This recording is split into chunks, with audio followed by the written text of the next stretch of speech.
नमस्कार। और आज हम रॉक्सी नफूजी की किताब मैनिफेस्ट सफल जीवन के 7 कदम पर एक गहराई से बात करने वाले हैं। हमारे पास ना इस किताब की एक काफ़ी विस्तृत समीक्षा मौजूद है और ये इसके जो ज़रूरी विचार हैं उनको निचोड़कर हमारे सामने रखती है। आज की चर्चा का मकसद सिर्फ किताब के बारे में बताना नहीं है, बल्कि इसके असली सार को समझना है। ये 7 कदम क्या हैं, क्यों मायने रखते हैं और हाँ, समीक्षा के अनुसार ये किसके लिए वाकई काम के हो सकते हैं और कहाँ शायद थोड़े हल्के पड़ जाते हैं। ये उन लोगों के लिए खास हो सकता है जो शायद व्यक्तिगत विकास की दुनिया में नए हैं या मैनिफेस्टेशन शब्द तो सुना है पर सोचते हैं कि क्या ये सिर्फ वो ख्याली पुलाव पकाना है। अक्सर यही सवाल मन में आता है ना, क्या ये सिर्फ अच्छा अच्छा सोचने से सब मिल जाने वाली बात है या इसके पीछे कोई ठोस तरीका, कोई प्रक्रिया भी है। ये किताब इसी गुत्थी को एक तरह से सुलझाने का दावा करती है, इसे महज इच्छाओं से आगे ले जाकर। तो चलिए देखते हैं इस समीक्षा में क्या खास मिला है। तो सबसे पहले ये किताब मैनिफेस्टेशन को समझाती कैसे हैं। समीक्षा का कहना है कि इसका अंदाज काफ़ी सीधा है, आज के ज़माने का है और थोड़ा बहुत विज्ञान का सहारा भी लेता है। ये सिर्फ चाहने भर से कैसे अलग है। बिल्कुल।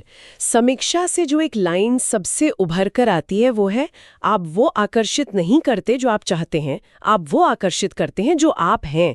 ये लाइन ही काफी कुछ कह देती है। इसका मतलब है कि ये सिर्फ किसी चीज की इच्छा करने तक सीमित नहीं है। असल में ये अपने विचारों, अपने रोजमर्रा के कामों, अपनी आदतों और वो जो गहरे बैठे विश्वास हैं, उनको उस जिंदगी के साथ एक सीध में लाने की प्रक्रिया है जिसे कोई जीना चाहता है। यानी दिमाग की सोच और असल दुनिया में उठाए गए कदम दोनों पर बराबर का जोर है। अच्छा, आप वो हैं जो आप आकर्षित करते हैं। ये सोचने का एक अलग नजरिया है। तो फिर वो 7 कदम कौन से हैं जिनके जरिए इस होने की अवस्था तक पहुंचा जा सकता है, जैसा कि समीक्षा बताती है। पहला कदम है be clear in your vision, अपनी दृष्टि में स्पष्ट रहें। समीक्षा के मुताबिक ये जानना बेहद जरूरी है कि कोई असल में चाहता क्या है। करियर में हो, रिश्तों में, सेहत में, पैसे के मामले में, एकदम साफ तस्वीर। कहा गया है कि स्पष्टता में ही शक्ति है। हाँ, इसे आप नींव कह सकते हैं, एक तरह से फाउंडेशन। अगर मंजिल ही साफ नहीं है तो रास्ता कैसे तय होगा, मुश्किल है। इसके बाद दूसरा कदम आता है रिमूव फियर एंड डाउट, भय और संदेह दूर करें। यहाँ पर समीक्षा नकारात्मक सोच, जिसे नेगेटिव सेल्फ टॉक कहते हैं, उसे एक बहुत बड़ी रुकावट मानती है।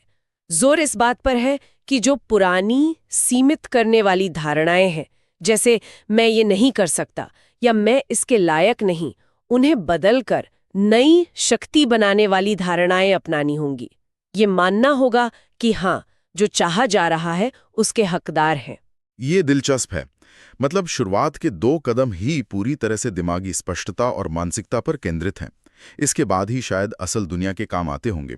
तीसरा कदम है अलाइन योर बिहेवियर, अपने व्यवहार को संरेखित करें।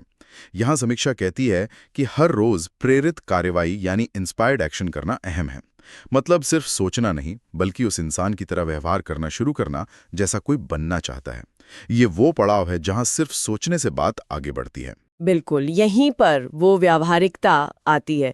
ये सिर्फ मन की उड़ान नहीं रह जाती। अब चौथा कदम है overcome tests from the universe, ब्रह्मांड से परीक्षणों पर काबू पाएं। समीक्षा बताती है कि इस कदम में जीवन की चुनौतियों या मुश्किलों को हार मानने का संकेत नहीं, बल्कि अपनी प्रतिबद्धता की परीक्षा के तौर पर देखने का सुझाव दिया गया है। मुश्किल वक्त में भी अपनी मंजिल पर नजर बनाए रखना। अब यहाँ एक बात गौर करने वाली है, जैसा समीक्षा ने भी इशारा किया है, ये ब्रह्मांड की परीक्षण वाली बात हर किसी के निजी विश्वास या नजरिए से शायद मेल ना खाए। हाँ, ये एक जरूरी नुक्ता है। इसे ध्यान में रखना होगा कि ये विचार थोड़ा व्यक्तिपरक हो सकता है। अच्छा, तो चुनौतियों से गुजरने के बाद 5वां कदम है एम्ब्रेस ग्रैटिट्यूड विदाउट केवियट, बिना शर्त कृतज्ञता अपनाएं। समीक्षा के अनुसार कृतज्ञता यानी शुक्रगुजार होने का भाव व्यक्ति की ऊर्जा या कह ले कि मानसिक स्थिति को बेहतर बनाता है। रोजाना उन चीजों की लिस्ट बनाना जिनके लिए कोई शुक्रगुजार है, नजरिया बदलने में मददगार साबित हो सकता है। ये तो काफी सुना हुआ लगता है। हाँ, कृतज्ञता का अभ्यास तो वैसे भी कई पर्सनल ग्रोथ तकनीकों का हिस्सा रहा है। इसका महत्व तो जाना माना है। फिर आता है छठा कदम, टर्न एनवी इनटू इंस्पिरेशन, ईर्ष्या को प्रेरणा में बदलें। ये मुझे काफी रोचक लगा। समीक्षा बताती है कि दूसरों की कामयाबी देखकर जलने या दुखी होने के बजाय उसे इस बात का सबूत मानना चाहिए कि वो चीज हासिल करना मुमकिन है।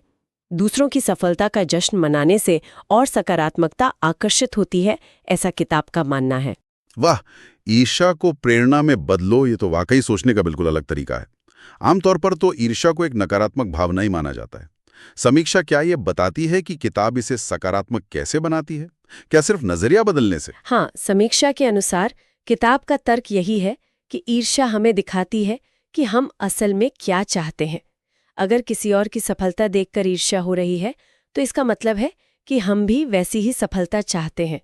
तो उसे देखकर निराश होने के बजाय उसे एक मोटिवेशन की तरह इस्तेमाल किया जा सकता है कि अगर ये कर सकते हैं तो मैं क्यों नहीं। ये उस भावना को एक रचनात्मक दिशा देना है मतलब। और फिर आता है आखिरी 7वां कदम, ट्रस्ट इन द यूनिवर्स, ब्रह्मांड में विश्वास रखें।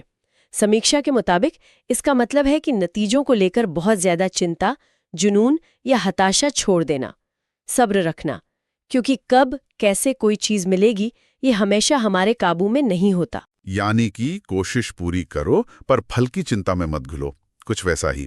ये नियंत्रण छोड़ने और प्रक्रिया पर भरोसा करने की बात लगती है। हाँ, कुछ हद तक।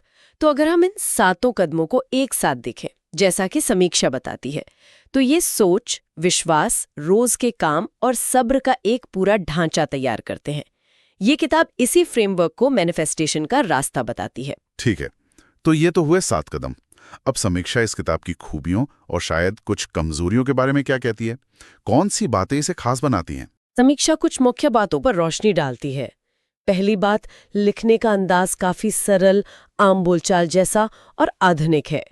इससे ये उन लोगों के लिए आसान हो जाती है जो शायद इस तरह की किताबें ज्यादा नहीं पढ़ते हैं। दूसरी खूबी ये है कि ये सिर्फ अच्छा सोचो सब अच्छा होगा वाली बात नहीं करती, बल्कि व्यवहारिक कदम और अभ्यास बताती है, जैसे विजन बोर्ड बनाना, आभार जताना, व्यवहार बदलना, ये सब। तीसरी बात, लेखिका रॉक्सी नफूसी अपने खुद के संघर्षों जैसे आत्मसंदेह, मानसिक स्वास्थ्य की दिक्कतें, इनके बारे में खुलकर बात करती हैं, जिससे किताब थोड़ी ज्यादा सच्ची और भरोसेमंद लगती है। यानी थ्योरी के साथ साथ प्रैक्टिकल सलाह और लेखिका का अपना अनुभव भी है, ये तो इसे भरोसेमंद बनाता है। सही कहा? हाँ, और समीक्षा ये भी नोट करती है कि किताब एक संतुलन बनाने की कोशिश करती है। ये ना तो बहुत ज्यादा आध्यात्मिक या रहस्यमयी लगती है और न ही एकदम रूखी या अकेडमिक। लेकिन समीक्षा कुछ आलोचनात्मक पहलू भी सामने रखती है, जैसे जिन लोगों ने पहले से ही सेल्फ हेल्प या मैनिफेस्टेशन पर काफी कुछ पढ़ा है, खासकर द सीक्रेट जैसी किताबें, उन्हें शायद ये बातें थोड़ी जानी पहचानी या कह सकते हैं बुनियादी लग सकती हैं। कृतज्ञता या सोच बदलने जैसी सलाहें जो कई किताबों में मिलती हैं, यहाँ भी हैं, तो कुछ लोगों को दोहराव महसूस हो सकता है। और वो ब्रह्मांड द्वारा परीक्षण वाला चौथा कदम, उसके बारे में क्या? हाँ, जैसा हमने पहले भी कहा, समीक्षा मानती है कि वो कदम थोड़ा व्यक्तिपरक है और शायद हर किसी को अपील न करे या तार्किक ना लगे। तो यहाँ सवाल ये उठता है, जैसा समीक्षा भी इशारा करती है, क्या इसकी यही सादगी इसकी सबसे बड़ी ताकत है या अनुभवी पाठकों के लिए ये एक सीमा बन जाती है? ये शायद पढ़ने वाले की अपनी जरूरत और उम्मीद पर निर्भर करेगा। ये बात तो है, हर किताब हर किसी के लिए नहीं होती। तो फिर समीक्षा के हिसाब से ये किताब असल में किन लोगों के लिए सबसे ज्यादा फायदेमंद साबित हो सकती है? समीक्षा का झुकाव इस तरफ है कि ये किताब उन लोगों के लिए बेहतरीन है जो सेल्फ हेल्प या मैनिफेस्टेशन की दुनिया में अभी कदम रख रहे हैं, जिन्हें एक सीधी सादी कदम दर कदम गाइड चाहिए। साथ ही उन लोगों के लिए भी जो आत्मसंदेह, कम आत्मविश्वास या लक्ष्य तय करने और उन तक पहुंचने में मुश्किल महसूस करते हैं। ये एक ढांचा देती है, एक स्ट्रक्चर। अच्छा, और जिन्होंने द सीक्रेट जैसी किताबें पढ़ी हैं, उनके बारे में क्या उनके लिए भी है इसमें कुछ? समीक्षा यहाँ एक दिलचस्प बात कहती है। जिन लोगों को द सीक्रेट पसंद आई थी, लेकिन उन्हें लगा कि उसमें सिर्फ सोचने पर ज्यादा जोर था और करना क्या है ये कम बताया गया था, उन्हें ये किताब ज्यादा एक्शन ओरिएंटेड और यथार्थवादी लग सकती है, क्योंकि इसमें व्यवहार बदलने और रोज प्रेरित कार्रवाई करने पर काफी जोर है। अच्छा, तो ये 10 सीक्रेट के अगले कदम जैसा हो सकता है, जिसमें कैसे करें पर ज्यादा फोकस है। समझ गया। तो सब कुछ ध्यान में रखते हुए इस समीक्षा का इस किताब पर आखिरी फैसला क्या है? रेटिंग वगैरह कुछ दी है? हाँ, समीक्षा ने इसे 5 में से 4 स्टार दिए हैं। इसे एक प्रेरक, व्यवहारिक और आसानी से फॉलो की जा सकने वाली गाइड बताया गया है। ये व्यक्ति को सिर्फ बैठकर इच्छाएं करने के बजाय सक्रिय रूप से अपनी जिंदगी को डिजाइन करने और बनाने की तरफ ले जाने में मदद करती है। संक्षेप में कहें तो रॉक्सी के ये 7 कदम खुद को बदलने के एक रोड मैप की तरह पेश किए गए हैं। 4 स्टार। तो मतलब समीक्षा इसे काफी सकारात्मक नजरिए से देखती है। बढ़िया। बिल्कुल। और समीक्षा ये भी मानती है कि हो सकता है इसमें बताई गई सारी बातें एकदम नई या क्रांतिकारी ना हो, लेकिन लेखिका का लिखने का ताज़ा और जुड़ाव महसूस कराने वाला तरीका इसे पढ़ने लायक बनाता है। ये नए लोगों के लिए तो बढ़िया है ही, पर समीक्षा के अनुसार जो लोग पहले से इस रास्ते पर हैं, उन्हें भी स्पष्टता, कृतज्ञता और अपनी सोच के महत्व के बारे में ज़रूरी बातें याद दिलाने में ये किताब काम आ सकती है। मतलब एक अच्छा रिमाइंडर।